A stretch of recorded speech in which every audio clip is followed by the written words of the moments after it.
Hi to all. Welcome to IIT Foundation classes with Revati.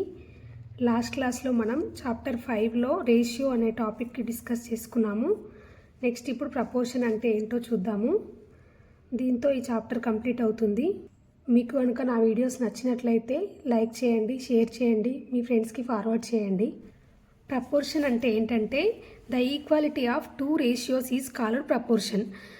మనం ratio అంటే ఏమనుకున్నాము, రేషియోలో మనము టూ క్వాంటిటీస్ని కంపేర్ చేస్తున్నాము. అదే ప్రపోర్షన్లో ఏంటంటే మనం ఇక్కడ టూ రేషియోస్ని కంపేర్ చేస్తాము.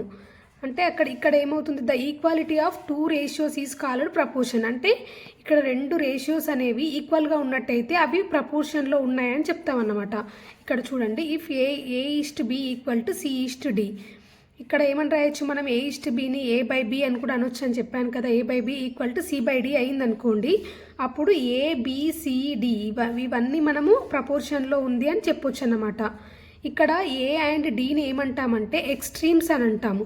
ఎందుకంటే ఇవి ఎక్స్ట్రీమ్ అంటే మీనింగ్ ఏంటి, చివర్లో ఉన్నాయి అని అర్థం. అంటే ఇక్కడ A అండ్ D రెండు లాస్ట్లో ఉన్నాయి, మనకి చివర్లో ఉన్నాయి కాబట్టి వీటిని ఎక్స్ట్రీమ్స్ అంటాము. అలా గుర్తుపెట్టుకోండి, ఈ రెండు చివర్లో ఉన్నాయి కాబట్టి వీటిని ఎక్స్ట్రీమ్స్ అంటాము. మధ్యలో ఉన్నవేంటి, మీన్స్ అంటాము.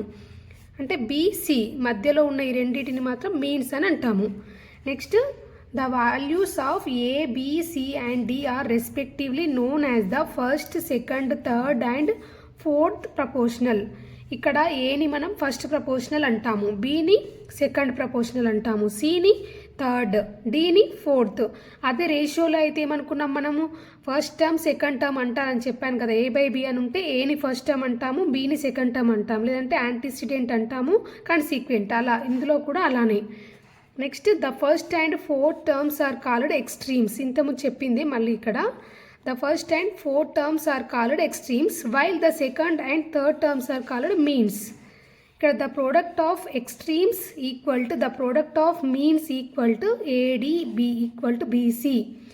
ఇది ప్రపోర్షనాలిటీ అనే దానికి, ఈ రూల్కి మనకి ఏంటంటే equation AD equal to BC. దీని మీదే మనకు ప్రాబ్లమ్స్ ఉంటాయండి, ఇది ఖచ్చితంగా గుర్తుంచుకోవాలి. AD ఈక్వల్ టు BC అయినట్టయితే అప్పుడు మనం ABCDలను ప్రపోర్షనల్గా ఉన్నాయని చెప్తాము. దీని బేస్డ్గానే మనకు ప్రాబ్లమ్స్ కూడా ఉంటాయి, చూద్దాము ఎగ్జాంపుల్లో. ఇక్కడ ప్రపోర్షన్ అంటే ఏంటంటే మనం ఇక్కడ టూ రేషియోస్ని మనము కంపేర్ చేస్తున్నాము. ఒక same rate we will compare the two ratios అన్నమాట. ఇక్కడ ఈక్వల్గా ఉన్నాయనుకోండి టూ రేషియోస్ అనేది, అప్పుడు ప్రపోర్షన్లో ఉన్నాయని అంటాము. Next, check whether the following are in proportion or not అని అన్నాడు ఈ ఎగ్జాంపుల్లో. ఇక్కడ ఎగ్జాంపుల్ ఏమి ఇచ్చాడు, 2, 4, 6, 8. ఇక్కడ ఫస్ట్ ఏం చేయాలి మనము, ప్రపోర్షన్లో ఉన్నాయా లేవా అని అడిగినప్పుడు ఏంటంటే మనము వెంటనే అసలు ఈ రూల్, ఇప్పుడు extreme, product of extremes, product of means, ఈ ఫార్ములా ఉంది కదా, ఇది చెక్ చేయాలి మనము. ఈ ప్రాబ్లమ్స్ ఇలా ఇచ్చినప్పుడు ఇక్కడ ప్రొడక్ట్ ఆఫ్ ఎక్స్ట్రీమ్స్ అంటే ఏంటి, ఎక్స్ట్రీమ్స్ అంటే చివర్లో ఉన్నాయని చెప్పాను కదా. ఇది 2, 8 ఈ రెండు మనకి చివర్లో ఉన్నాయి. సో ఈ రెండు ఎక్స్ట్రీమ్స్ అంటాము. 2, 8ని మల్టిప్లై చేయాలి, ఆ ప్రోడక్ట్ ప్లస్ ఈ రెండింటి ప్రోడక్ట్, ఈ ప్రోడక్ట్ ఈ రెండు సేమ్ అయిందనుకోండి, అప్పుడు ఆ 4 నెంబర్స్ అనేవి ప్రపోర్షన్లో ఉన్నాయని అర్థము. ఇక్కడ ప్రోడక్ట్ ఆఫ్ ఎక్స్ట్రీమ్స్ ఎంత వచ్చింది మనకు, 2 × 8 16. నెక్స్ట్ 4 × 6 24. ఇక్కడ నాట్ ఈక్వల్ టు వచ్చింది కాబట్టి ఇవి నాట్ ఇన్ ప్రపోర్షన్ అని చెప్పాలి. 18, 10, 15 ఇచ్చాడు. ఇక్కడ కూడా సేమ్ ఎక్స్ట్రీమ్స్కి ప్రోడక్ట్ చేసాము. 12 × 18 ఏమవుతుంది, 12 × 15 ఏమవుతుంది, 180 అవుతుంది. నెక్స్ట్ మధ్యలో ఉన్నాయి తీసుకోవాలి, 18 × 10 180. రెండు సేమ్ అయ్యాయి, సో ప్రపోర్షనల్లో ఉన్నాయని అర్థం. Next, find the value of X if 3, 24, 5 and X are in proportion. ఇక్కడ ఏమంటున్నాడు, మీకు 4 వాల్యూస్ ఇచ్చాడు, బట్ నీకు ఇక్కడ X ఇచ్చాడు, ఒక వాల్యూని అన్నోన్ ఇచ్చాడు, తెలియదు. సో ఇది మనం ఫైండ్ అవుట్ చేయాలి. బట్ కండిషన్ ఏమి ఇచ్చాడు, ఆర్ ఇన్ ప్రపోర్షన్ అన్నాడు, ప్రపోర్షన్లో ఉన్నాయి అన్నాడు. అప్పుడు మనం ఏం చేయాలంటే ఆ ఫార్ములాలో సబ్స్టిట్యూట్ చేయాలి అంతే. మనకి ఫార్ములా తెలుసు కదా, AD equal to BC, extremes product equal to mean product.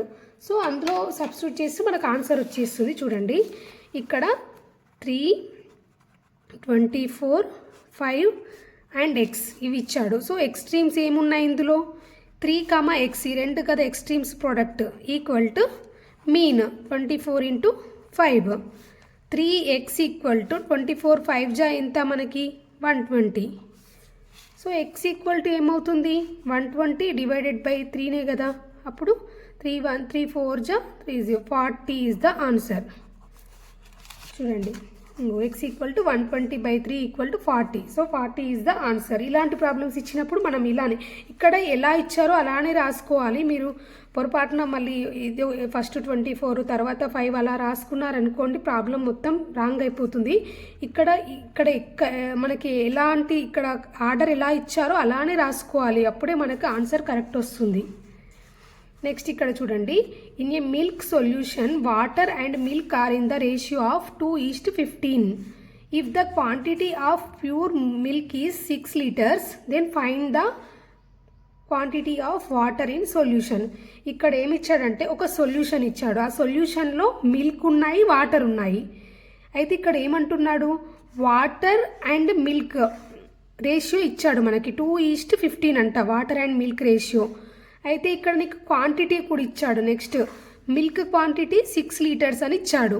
మనల్ని ఏమంటున్నాడు వాటర్ క్వాంటిటీ ఎంతనో మనం ఫైండ్ అవుట్ చేయాలి, అంతే సింపుల్. దీన్ని కూడా సేమ్ అలానే ఇక్కడ మనకి వాటర్ అండ్ మిల్క్ రేషియో ఎంత ఇచ్చాడు, ఇది water and milk are in the ratio of 2:15 అన్నాడు. వాటర్ అండ్ మిల్క్ ఇక్కడ మనము జాగ్రత్తగా అబ్జర్వ్ చేయాలండి. వాటర్ అండ్ మిల్క్ అని ఇచ్చాడు, మనం ఇక్కడ ఎలా ఇస్తే అలానే రాసుకోవాలి. లేదంటే మనకి ఒకవేళ అటు ఇప్పుడు 15 ఇక్కడ మిల్క్ ఇక్కడ వాటర్ అని రాసుకున్నాం అనుకోండి ప్రాబ్లం రాంగ్ అయిపోతుంది. సో క్వశ్చన్ బాగా చదవాలి, క్వశ్చన్ చదివి అందులో ఏమి ఇచ్చారో చూసుకొని చేయాలి, లేదంటే మిస్టేక్స్ అయిపోతాయి, ప్రాబ్లం మొత్తం రాంగ్ అయిపోతుంది. ఇక్కడ చూడండి వాటర్ అండ్ మిల్క్ అన్నాడు. సో నేను ఇక్కడ water and milk 2:15. Next quantity of milk ఏమి ఇచ్చాడు మనకి 6 liters ఇచ్చాడు. వాటర్ది x అనుకుంటున్నాను నేను. ఇప్పుడు ఇక్కడ ఫస్ట్ ఏమి ఇచ్చాడు మనకి క్వశ్చన్లో ratio water and milk ratio 2:15 అని ఇచ్చాడు. 2:15 ఈక్వల్ టు నెక్స్ట్ క్వాంటిటీ కూడా ఈక్వల్ చేయాలి. దీని క్వాంటిటీ ఎంత ఇచ్చాడు 6 liters ఇచ్చాడు మిల్క్ది. వాటర్ది ఫైండ్ అవుట్ చేయాలి, వాటర్ది x అనుకుంటున్నాను కానీ ఇక్కడ సేమ్ మనం వాటర్ మిల్క్ అని తీసుకున్నాను కూడా, ఇక్కడ కూడా సేమ్ అలానే ఫస్ట్ వాటర్ది తీసుకోవాలి. x liters ఈస్ట్ 6 liters ఇలానే తీసుకోవాలి. మళ్ళీ మనం ఇక్కడ 6 ఇక్కడ x తీసుకున్నాం అనుకోండి రాంగ్ అయిపోతుంది క్వశ్చన్. సో జాగ్రత్తగా చూడండి.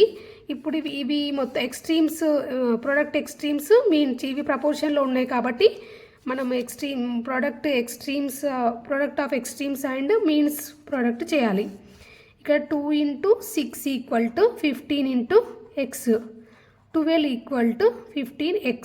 ఇక్కడ x ఈక్వల్ టు ఏమవుతుంది 12/15. 12/15 అంటే 0.8 లీటర్స్ అని పెట్టుకోవాలి, ఎందుకంటే మనకి క్వశ్చన్లో కూడా లీటర్స్ అని మెన్షన్ చేశాడు కాబట్టి. ఆన్సర్ ఏంటి ఇక్కడ వాటర్ ఎంత మిక్స్ చేస్తున్నారు 0.8 liters ఇందులో మిక్స్ చేస్తున్నారని అర్థం. సో ఆన్సర్ వచ్చేసి 0.8 liters. ఇది కన్ఫ్యూజ్ అవ్వద్దండి, ఇక్కడ వాటర్ అండ్ మిల్క్ అని ఇచ్చాడు ఇక్కడ 2:15. సో మనం ఈక్వల్ టు చేసినప్పుడు కూడా సేమ్ వాటర్ అండ్ మిల్క్ అని తీసుకోవాలి, ఎందుకంటే మళ్ళీ ఇక్కడ 6 ఇక్కడ x తీసుకున్నాం అనుకోండి రాంగ్ అయిపోతుంది. సో జాగ్రత్తగా ఇది అబ్జర్వ్ చేయండి, రేషియో ఏమి ఇస్తున్నారు అనేది క్వశ్చన్లో అబ్జర్వ్ చేసి తీసుకోవాలి. ఇక్కడ కూడా direct and inverse proportions. Direct proportion అంటే ఏంటంటే when a decrease or increase in a quantity directly result in corresponding decrease or increase in second quantity then the 2 quantities are in direct proportion. ఇక్కడ మనం ఏం చేస్తున్నామంటే 2 quantities compare చేస్తున్నాము. అది ఎలా అంటే సపోజ్ మనం ఒక క్వాంటిటీలో డిక్రీజ్ ఆర్ ఇంక్రీజ్ చేసామనుకోండి, దాని రిజల్ట్స్ అనేవి డైరెక్ట్గా ఇంకొక క్వాంటిటీ కూడా సేమ్ డిక్రీజ్ ఆర్ ఇంక్రీజ్ అవుతుంది అనుకోండి, సెకండ్ క్వాంటిటీ కూడా, అప్పుడు అవి డైరెక్ట్ ప్రపోర్షన్ అని అంటాము. ఇక్కడ మీకు ఒక ఎగ్జాంపుల్ చెప్తాను చూడండి. ఇక్కడ ఒక కార్ ట్రావెల్ చేస్తుందండి. ఇందులో ఎగ్జాంపుల్లో ఈ కార్ అనేది ఒక ఏ స్పీడ్లో వెళ్తుందంటే 10 km/h స్పీడ్లో వెళ్తుంది. ఇక్కడ 2 hours టైం, ఇక్కడ టైం అనేది ఫిక్స్డ్గా తీసుకున్నాము. 2 hours time, certain time 2 hours అనుకోండి, ఇది ఫిక్స్డ్ టైమ్. ఈ టైంలో అంట కారు 20 kilometers ట్రావెల్ చేసింది, 20 kilometers డిస్టెన్స్ ట్రావెల్ చేసింది. If the car moves at a speed of 20 km/h it will cover 40 kilometers. అంటే ఇప్పుడు ఫస్ట్ ఏమంటున్నాడు ఈ సెంటెన్స్లో, ఈ కార్ అనేది 10 km/h స్పీడ్తో వెళ్ళినప్పుడు 2 అవర్స్లో 20 కిలోమీటర్స్ వెళ్ళిందంట. అదే ఈ కార్ అనేది 20 km/h స్పీడ్తో వెళ్ళిందనుకోండి, అప్పుడు ఎంత దూరం వెళ్తుంది? 40 కిలోమీటర్స్ వెళ్తుంది. టైం సేమ్ 2 అవర్స్ కదా, 1 అవర్కి 20 అంటే 2 అవర్స్కి 40. ఇక్కడ ఏమైంది మీకు, ఇక్కడి నుంచి ఈ సెంటెన్స్కి ఈ సెంటెన్స్కి మనకి తేడా ఏంటి? ఇక్కడి నుంచి ఇక్కడికి ఏమైంది, 10 km/h వెళ్తున్నప్పుడు 20 కిలోమీటర్స్ అయింది. నెక్స్ట్ ఇక్కడ డబల్ చేశాను నేను, ఫస్ట్ 10 km/h వెళ్తుంది, నెక్స్ట్ కొంచెం దూరం వెళ్ళాక నేను 20 km/h చేశాను అనుకోండి. ఇక్కడ నేను స్పీడ్ని డబల్ చేశాను, అంటే 10 ఉంటే 20 చేశాను. అప్పుడు ఏమైంది నాకు, ఇక్కడ సేమ్ డిస్టెన్స్ కూడా డబల్ అయింది. ఇక్కడ 20 కిలోమీటర్స్ వెళ్ళింది, ఇక్కడేమో 40 వెళ్ళింది. కానీ ఇక్కడ నాకు టైం మాత్రం ఫిక్స్డ్, నేను 2 అవర్స్ అనే టైంని ఫిక్స్డ్గా తీసుకున్నాను. అంటే ఒక ఫిక్స్డ్ టైంలో కార్ అనేది ఎంత స్పీడ్లో మనం ఎంత స్పీడ్ పెంచితే డిస్టెన్స్ కూడా అంత స్పీడే పెరుగుతుంది. ఇది దేనికి ఎగ్జాంపుల్ అంటే డైరెక్టివ్ ప్రపోర్షన్కి ఎగ్జాంపుల్ అన్నమాట. అంటే ఇక్కడ నేను ఫస్ట్ ఇది ఇంక్రీజ్ చేశాను, స్పీడ్ని ఇంక్రీజ్ చేసినప్పుడు నాకు ఏమైంది, డిస్టెన్స్ కూడా ఇంక్రీజ్ అవుతుంది. అంటే ఇక్కడ నీకు స్పీడ్ అండ్ డిస్టెన్స్ అనేవి ప్రపోర్షనల్గా ఉన్నాయని అర్థము. చూడండి, ఇక్కడ ఫస్ట్ దాంట్లో నేను 10 తీసుకున్నాను, అప్పుడు నాకు డిస్టెన్స్ ఏమైంది, 20 అయింది. సో 10:20 అని రాశాను. ఇది equal to next proportional to 20, 40. Next ఒకవేళ నేను 30 km/h స్పీడ్ తీసుకున్నాను అనుకోండి, అప్పుడేమవుతుంది, డిస్టెన్స్ 2 అవర్స్కి 60 అవుతుంది. ఇలా అవుతూ ఉంటుందని అర్థం. ఇట్లా 10:20, 20:40 అంటే ఇక్కడ పెరుగుతూ ఉంది. చూడండి, ఈ రేషియోకి ఏమవుతుంది, నీకు పెరుగుతుంది. ఇక్కడ పెంచినప్పుడు ఇక్కడ, మళ్ళీ ఇక్కడ పెంచినప్పుడు ఇక్కడ ఇంక్రీజ్ అవుతుంది. సో దీన్ని ఏమంటామంటే డైరెక్ట్ ప్రపోర్షన్ అని అంటాము. నెక్స్ట్ ఇక్కడ ఈ ఇన్వర్స్ ప్రపోర్షన్ని చూద్దాము. డైరెక్ట్, ఫస్ట్ వన్ ఏమో డైరెక్ట్, ఇదేమో inverse. When an increase in a quantity results in corresponding decrease in second quantity. Direct proportion అంటే ఏంటంటే మనం ఇంక్రీజ్ చేసినప్పుడు సెకండ్ క్వాంటిటీ కూడా ఇంక్రీజ్ అవుతుంది. అదే ఇండైరెక్ట్ ప్రపోర్షన్లో ఏమవుతుందంటే మనం ఒక క్వాంటిటీని ఇంక్రీజ్ చేసామనుకోండి, సెకండ్ క్వాంటిటీ అనేది తగ్గుతుంది, డిక్రీజ్ అవుతుంది. వైస్ వర్సా, అంటే సపోజ్ ఒకవేళ పెంచామనుకో, ఫస్ట్ క్వాంటిటీని డిక్రీజ్ చేసామనుకోండి, సెకండ్ క్వాంటిటీ ఇంక్రీజ్ అవుతుంది. అంటే వైస్ వర్సా ఏదైనా అవ్వచ్చు. అలాంటి దాన్ని ఏమంటామంటే మనము అప్పుడు 2 quantities are in inverse proportion అని చెప్తాము. దీనికి కూడా ఒక ఎగ్జాంపుల్ ఉంది, చూడండి. ఇక్కడ ఏమంటున్నాడంటే a group of 12 workers take 12 days to construct a 4 kilometer long highway. ఇక్కడ ఒక 12 members వర్కర్స్ కలిపి ఒక 4 kilometer హైవేని కన్స్ట్రక్ట్ చేస్తున్నారు. అయితే ఇక్కడ ఎన్ని డేస్లో చేశారు వీళ్ళు, 12 daysలో ఈ 4 kilometer హైవేని వీళ్ళు కన్స్ట్రక్ట్ చేస్తారు. అయితే ఒకవేళ నాకు వర్క్ కంప్లీట్ అవ్వాలని ఉంది తొందరగా, అప్పుడు నేను ఏం చేస్తాను, 2 గ్రూప్స్ని తీసుకొస్తాను. అంటే 12 వర్కర్స్ కదా, నేను 24 వర్కర్స్ చేశాను, అంటే పెంచాను. ఇక్కడ వర్కర్స్ మెంబర్స్ని పెంచినప్పుడు నాకు ఏమైంది, they complete the highway in, ఇక్కడ ఏమవుతుంది, డేస్ అనేది తగ్గుతాయి కదా, 12 days ఉన్నది కాస్త ఏమవుతుంది, 6 days అవుతుంది. Hence the ratio of workers is inverse of ratio of the time taken for construction.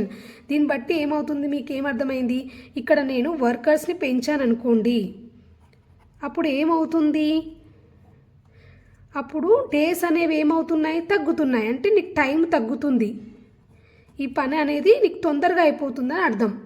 అంటే ఈ రెండు ఏమున్నాయి, ఇక్కడ వర్కర్స్ని పెంచినప్పుడు డేస్ తగ్గుతుంది, ప్లస్ టైం అనేది తొందరగా, అంటే టైం తక్కువ పడుతుంది. సో వర్క్ నీకు తొందరగా కంప్లీట్ అవుతుంది.